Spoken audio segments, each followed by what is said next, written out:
programa íntegramente dedicado a la resolución en la ONU contra los fondos buitre, podemos decir así, sin ningún problema. Y decíamos antes, habíamos visto un poco de esta periodista del New York Post, realmente especialista en fondos buitre. Michelle Celarier es la principal periodista en Estados Unidos sobre la industria de los hedge funds. Estos son los fondos de cobertura que cuando despliegan todo su accionar carroñero se convierten en buitres. Y principalmente el buitre que más ha investigado Michelle es Paul Singer. Algo para destacar es que el New York Post, esta publicación donde ella escribe, no es un diario típicamente progresista. Todo por el contrario, es una publicación del emporio de Robert Murdoch que, digamos, claramente conservador. Claramente conservador. Vamos a ver la entrevista que es muy jugosa, realmente. No le pierdan nada. So Michelle, what's a hedge fund? What's the difference between a hedge fund and any other investor in the city? I like to call hedge funds, I like to think of them as mutual funds on steroids. Mutual funds are publicly traded and your average person invests in them. Whereas a hedge fund is privately owned, except for a very few exceptions.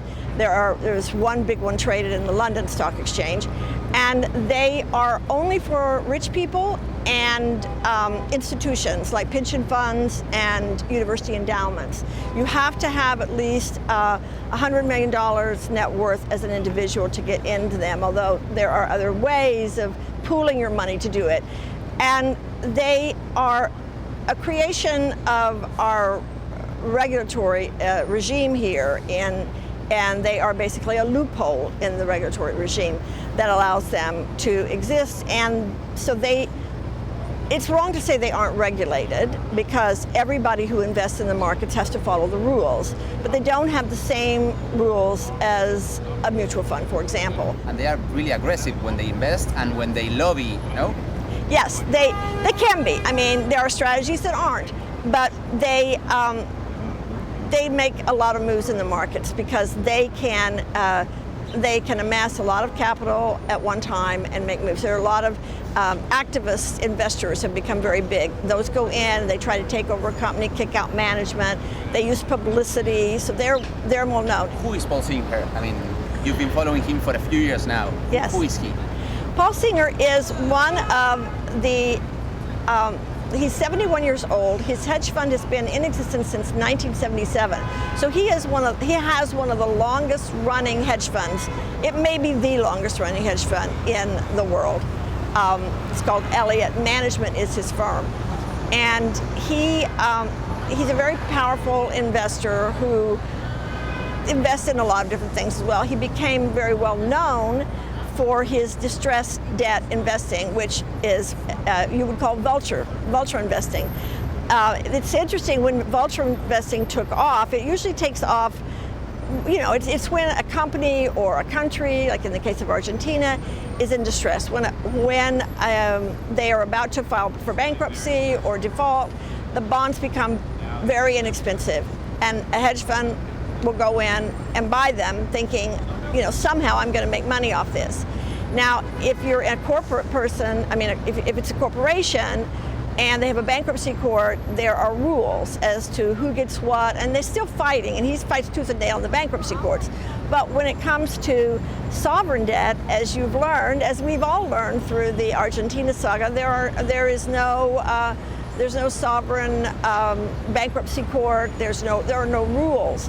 So what he has done in Argentina and a few other places is to go in and say, I bought this and I want to be paid full face value. I want to be paid everything. So Paul Singer is one of the main donors to those Republicans and Democrats who stand against Argentina in the Congress, for example. Yes, Paul Singer is one of the most significant political actors from the hedge fund world. He is a Republican. He's very conservative. He has a very free market view of the world that he doesn't find any role for government. So of course he's not too crazy about other governments. And so what he's done in terms of the Argentina battle, he has contributed heavily to something called American Task Force Argentina, which you also are very aware of. I have never seen a hedge fund manager create or heavily finance, he disputes that he created it, an organization which has one sole purpose, and it is to support his financial investment in Argentina. It says it has other purposes, but that is the main purpose of that organization, is to support his financial investment in Argentina. So he is I would call that very aggressive. I want to say he has given a lot of money and he's been largely unsuccessful. He hasn't gotten any bill out of committee, I don't think, on Argentina. His candidates have not won. Romney didn't win. The United States, the public doesn't really care for hedge fund managers because they see them as these, you know, the members of the 1%. They're really the 0.01%. And the influence of hedge funds in politics is a relatively new phenomenon. First of all, they've only, you know, become that big in recent years, the last 10 years and even more recently, you might say.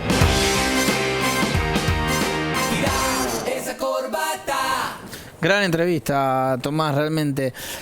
Nos quedamos con algo que muy particular frente a esta idea que se busca propio del lobby mismo de los buitres, ¿no? De que uno puede llegar a empatizar de alguna manera con ellos, y se habla de algunos pobres jubilados, de unos inversionistas, ahorristas. 100 millones de dólares había que tener para entrar. Hábiles en tus mecanismos de legitimación.